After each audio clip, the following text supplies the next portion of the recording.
come out, and they're going to help film the 2 teams, so we get like real guys clearing rooms and stuff like that, stick GoPros on them, and then we'll splice it all together to form a film, and then patch in a safety briefing, like don't be climbing on all the obstacles and stuff, don't hurt yourself. And You have editing skills too. Yes.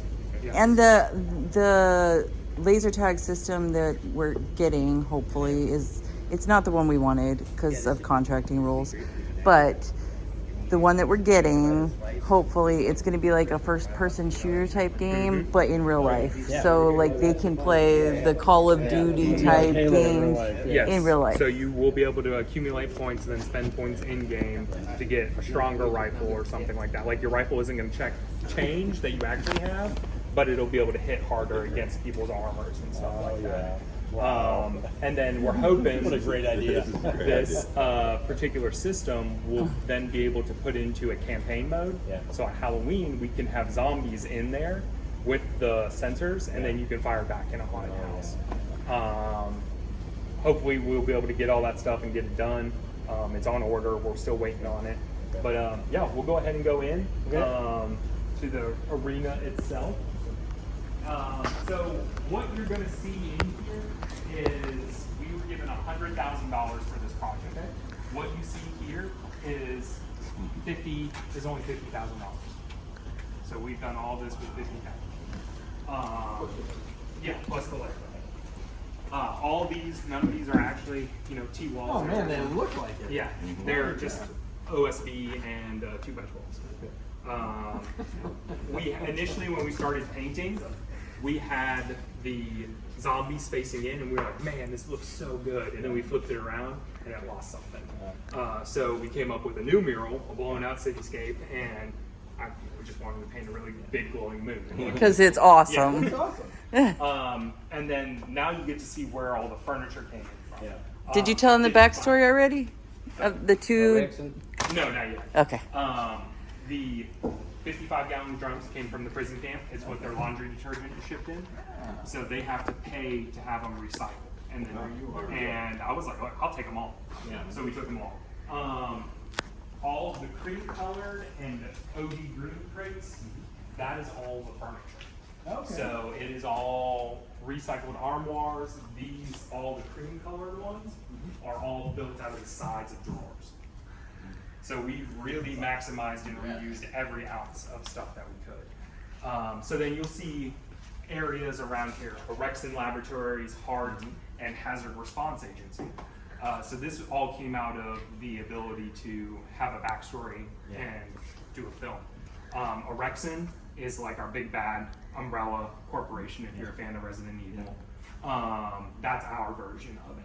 And then our HART team is Hazard Assessment Reconnaissance Team, and they're like super smart special forces. You send them into an assessment area, and then they're a subunit of the Hazard Response Agency. So all of this will get thrown into the video.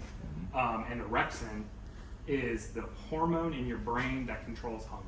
So if you're a medical nerd, then it's a little thing for zombies and stuff like that. And then we've got 2 identical bunkers on either side. They're just designed slightly different. And they're coated, this one right here is coated in pink insulation foam, but it has an epoxy fire retardant that hardens it so it can withstand it. So when people are running into it and stuff like that, it'll be able to take it. And then the beauty of it is, if it does take damage, put a little more epoxy in it, paint it, more battle damage. Plus it adds to the story. Exactly. And then as we were building, like, we were like, man, we really need more stuff, so we started building bigger barricades and things like that for people to hang around, hide behind. There is not a single place in here that you can sit and camp. You cannot shoot across the arena. You will have to constantly be moving and trying to obtain your objective. This right here, all these flying buttresses and all the detail work on this little room, all furniture that was reused. This is just going to stay locked. This is a little storage area. As we're going through, we did same thing, pink insulation foam for those, and then again we hardened it for to withstand people bending, getting behind it and things like that. The fencing all came from our old auto hobby. Our fencing we also repurposed and reused a lot of stuff from closed facilities. So this came from Auto Hobby right across the street. We were like, well, we've got the main power for the building inside here. We can't have people running around that. So we were like, yeah, let's put a fence around it. Solves that problem, but also fits. Yep.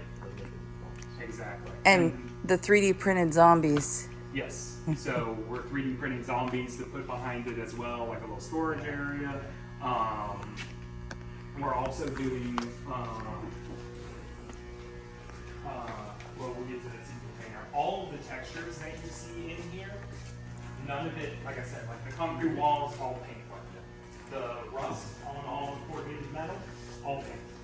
None of it is actually rusted. None of it has sharp edges exposed, so nobody's going to be able to catch themselves on it. But it really lends to that aesthetic of this post-apocalyptic. Again, found more pallets, use the pallets that they allowed us to use, more fencing that we took from Auto Hobby, and then the sound system. So we have a sound system in here too. Your taggers have your gun noises and stuff like that, but then you should be able to call in airstrikes. So you'll be able to simulate that through the sound system that we have here, as well as playing music. Call in airstrikes. Yeah. Yep. At least that's what we've been told about all these softwares. That like when we say it, like it's like playing Call of Duty, it's like playing Call of Duty. Okay. So it should be a lot of fun. And one of the fun things about the system, even I know the one that we got, at some point we can do, you can get shock bracelets. Ooh. So if you're a fan of Starship Troopers and you ever saw that movie, yeah, I was like, this would be a great like, you know, way for OTS or, you know, a squadron doing a Unite event. Like come out, take your grudge out on each other. Afterwards, it's done and over. Do you have lighting to go along with some of the action that you're talking about? So like the airstrike? Not really. It's definitely something that we can. I'm just curious. Yeah. I mean, I'm not saying to do it or not. Oh no, I would love to do it, honestly. But then we're getting into, you know, epilepsy and stuff like that we have to take into consideration. And then we'll walk over to Tamar's favorite part. It is my favorite part. Is our giant Connex container. And again, either side has TVs on it, and that'll display the scoreboard, so you'll be able to see it. However, this is not a real Connex container. It sure looks like it. This is built out of all plywood. It's amazing. Another one. So what we're going to do is when we open, it'll stay closed, and this will be like an added feature down the line. As we can get to it, we're going to build 4 stasis pods inside and make this look like a portable laboratory. So it'll be like a main capture point, but there'll be zombies inside of the stasis pods. But yeah, this was a fun little build. Isn't that the coolest thing in the world? I won't know. Kirsten came in, she's like, how did y'all get that in here? That's what I was going to say. When I walked in, I saw that. I'm like, oh, there must be a freight door in the back. We built it right there. So then when you buy the hardware for it, it just comes as like these little parts. So then we had to figure out the measurements and weld everything together, but then figure out also how to attach it to wood instead of welding it together. So, but yeah, it worked out really well. It looks good. And then back here is our little command room where our attendant will sit, being able to keep an eye on the action, charging area for all the guns. Sound system has microphones to address the action in the area. And then as soon as we get back over here and get the taggers, we're going to build proper shelving and stuff and desks for everything. And this door is Kevin's favorite. That is my favorite. That is pretty freaking. It's just That paint. is just Just paint. paint. Yeah. None of that is. Look none- at- it's not- I said the same thing. Yeah. It's paint. Yeah, it's paint. The only thing that's real wood What's this? is that, and that was painted because it was primed to white wood. Did you touch this, Jim? No. It's paint. It's amazing work. Wow. That's what I like to hear. Wow. Yeah. You guys are in the wild business. That's what I what like I to see. hear. When somebody said, wow, Yeah. yeah, we did it. This is so When you're as old as us, we've seen a lot of wow. And when you hear FSS did a self-help project, in a million years, is this what you would think? Nope. And that's what, and we were really trying to get airmen and people to really invest in coming and help out. But when they heard it's a self-help project,